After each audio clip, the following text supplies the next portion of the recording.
Meu nome é Lia Helena Demange, eu sou gerente da Divisão de Logística Reversa e Gestão de Resíduos Sólidos da CETESB, que é a Companhia Ambiental do Estado de São Paulo.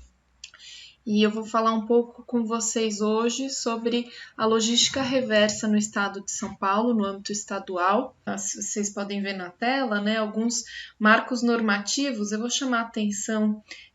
para a nossa política estadual de resíduos sólidos,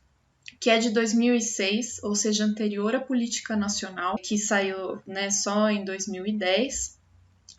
E aqui no estado, então, até por nós termos essa história aí mais antiga, porque a nossa política estadual já previa a responsabilidade pós-consumo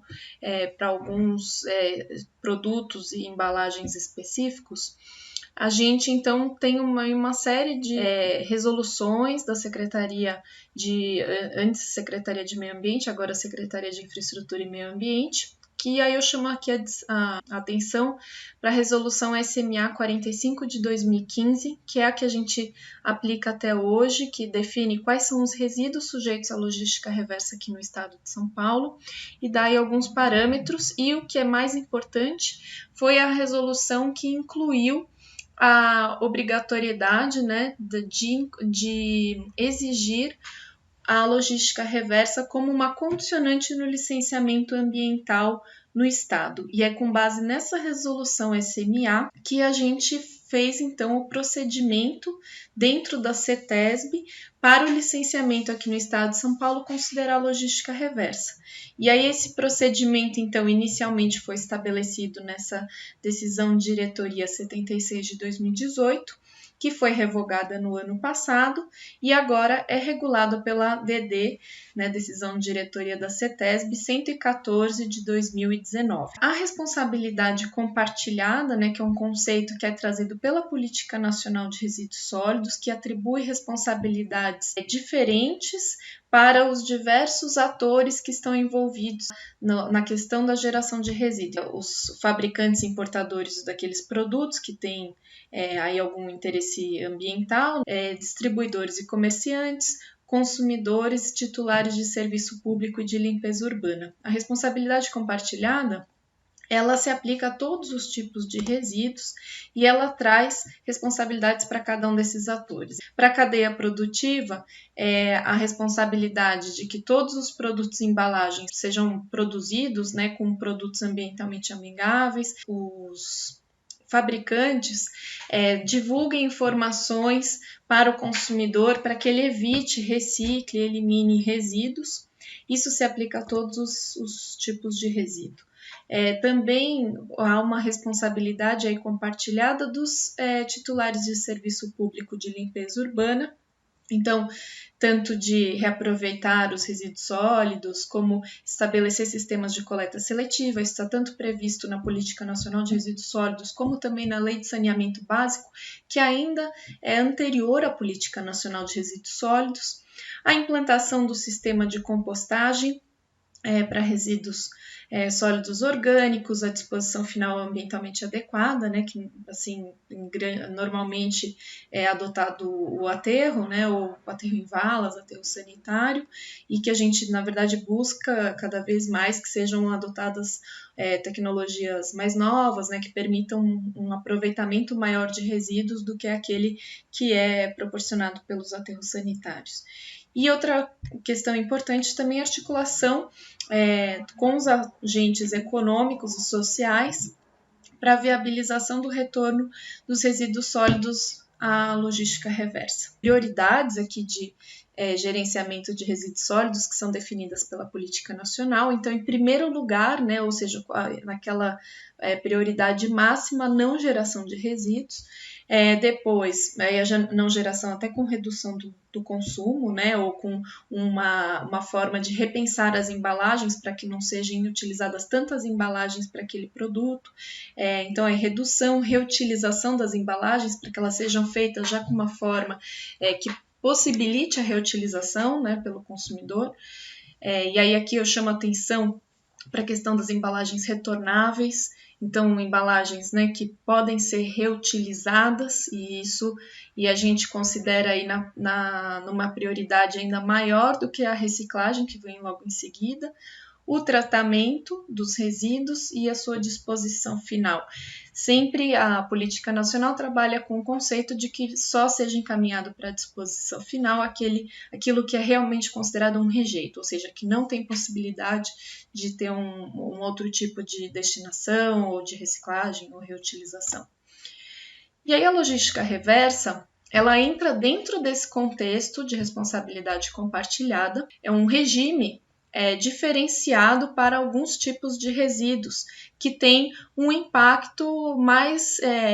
um impacto maior, mais expressivo na questão ambiental, seja pelo seu volume de geração, que é o caso das embalagens em geral, seja pelas próprias características, pelos materiais que fazem parte desse resíduo e que podem gerar um problema de saúde pública e ambiental se não forem descartados, né, dispostos de forma correta. Então, a logística reversa é, daqui o conceito da própria política nacional, o conjunto de ações e procedimentos destinados a viabilizar a coleta e restituição dos resíduos sólidos ao setor empresarial, né, para reaproveitamento. Então, a ideia é que ele seja reintroduzido no ciclo produtivo. Se não for possível, né, tecnicamente, reintroduzir naquele mesmo ciclo produtivo, daquele mesmo produto, que então ele seja reintroduzido em outro ciclo produtivo, mas que não seja disposto de forma inadequada ou que não seja encaminhado para a disposição final. E aí as características da logística reversa, né? A gente trata de resíduos pós-consumo, na grande maioria das vezes, né? Então, a gente, na nossa decisão de diretoria que eu mencionei, 114, a gente até traz o conceito do que seriam resíduos pós-consumo, e deixando claro que os resíduos, então, pós-consumo são aqueles utilizados pelo consumidor final, os resíduos após a utilização do produto ou da embalagem pelo consumidor, né, pelo usuário final daquele produto. Então, não entra no conceito de resíduo pós-consumo os resíduos, por exemplo, industriais, né, que são resultantes de um processo industrial, ou aqueles resíduos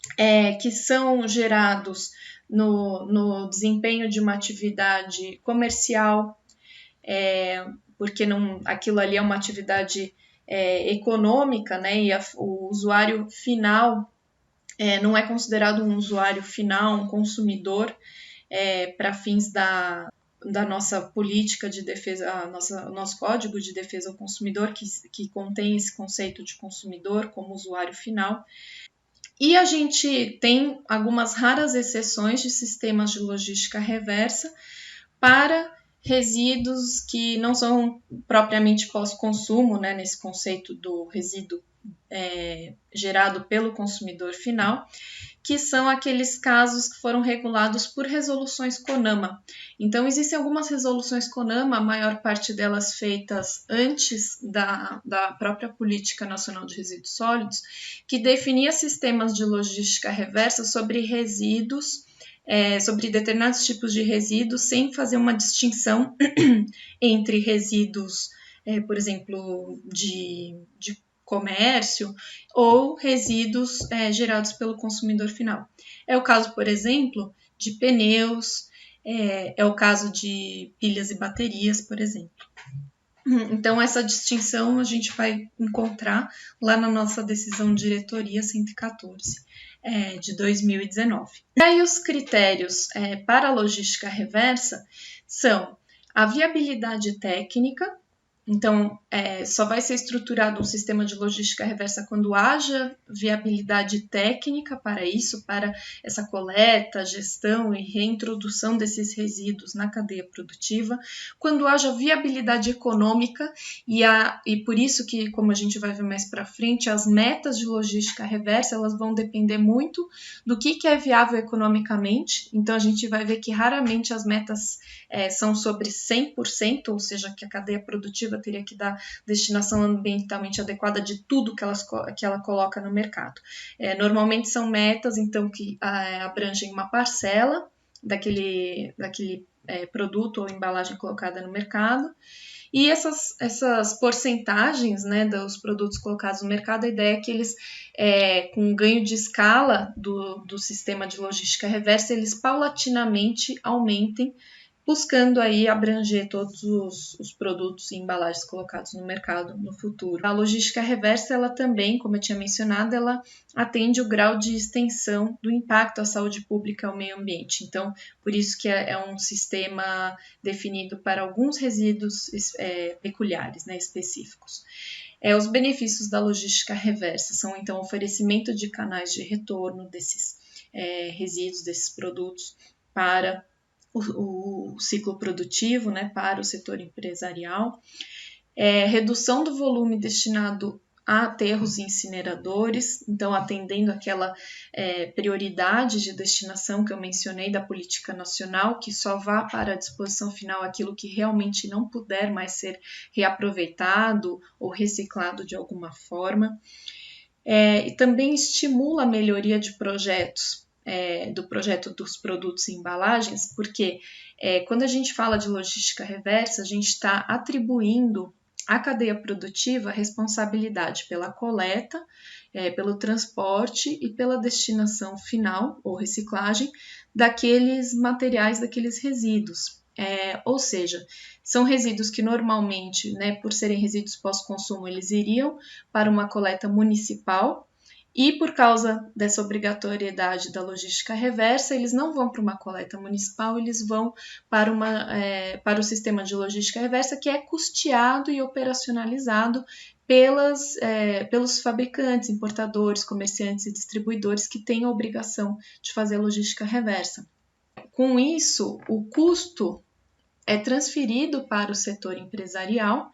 e ao internalizar esse custo, a ideia é que o setor empresarial também repense os seus produtos para que esses produtos sejam